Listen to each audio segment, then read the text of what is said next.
Let's bring in Chris Stirewalt now. He's NewsNation's political director. He's host of The Hill Sunday. That's quite an intro for you. Hey, Armageddon, Chris. I wanted to start with you on another conversation we were having earlier about the kind of the Washington fallout of all of this, and this idea that Republicans especially are getting frustrated with all of this. And is that true?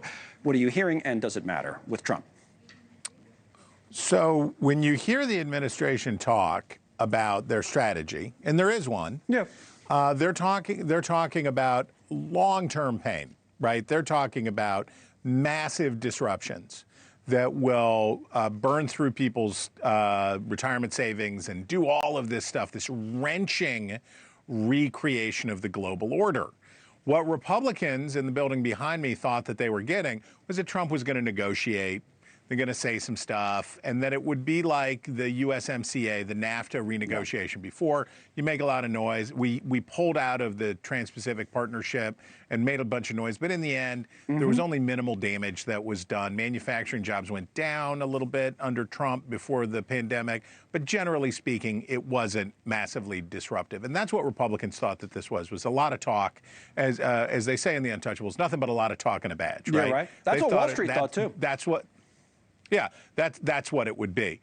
And then the administration is increasingly making a convincing argument that they mean to do this, that they mean to radically reorder global markets and the U.S. economy. And I have news for them. The people in the building behind me will have a very, very short amount of tolerance for that. What the administration is talking about is a multi-year proposal in which economic planning reimagines the United States making consumer products, that Americans go back to work making underwear and linens and all of that stuff. Some of this is just never going to go on.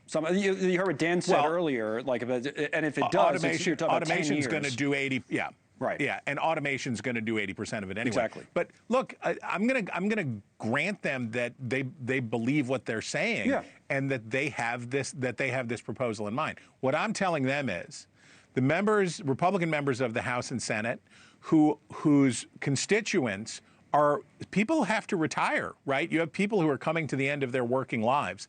And if you're a constituent of a Republican member of Congress and you just had to delay your retirement for 2 years because your 401k or IRA just got toasted this week, what do you think you're telling that lawmaker? So we already have legislation that's been introduced from Republicans to say we're taking back the tariff granting authority that was given to the president at a time when we had stopped using tariffs for revenue and they were only for negotiating. So Congress ceded all that authority to the executive branch because we weren't doing that anymore. We had internal taxation. We weren't relying on this stuff, so you can have it. Right. Well, I said earlier, Smoot and Hawley was a senator and a congressman. Right? They were the ones putting that. That was a big bill they put together in the early 30s. So yes. And it didn't work out super. So how'd that work out? So what will happen if they were to stay this course of economic wreckage and breaking the system and all of that stuff, because they're going to re-leverage the dollar and they're going to create a recession that's going to bring down the cost of borrowing. And I'm hearing all of this talk, and I think there's no way that Republican senators and members of the House are going to say, okay, burn it down and I don't care. They'll take the tariff power back if this were to keep up for a long enough period of time. One more thing, this kind of getting forgotten about, but it shouldn't. These firings, we talked about the NSC firings, but now the head of the NSA, as well as our super secret spying agency, is out, and this idea that the activist, is that the right word, Laura Loomer, may have had something to do with it. I mean, what's going on here with this? Well, she's active. That is for sure. She is definitely active.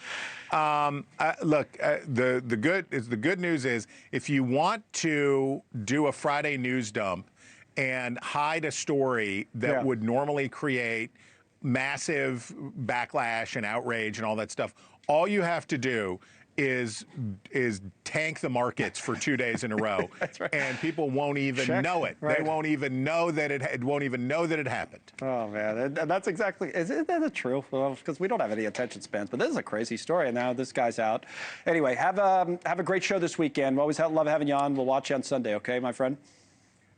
Thanks, brother. Have a great week. Thanks so much for watching. Just go to joinnn.com to find News Nation on your television provider. And don't forget to click the red subscribe button below to get more of News Nation's fact-driven, unbiased coverage.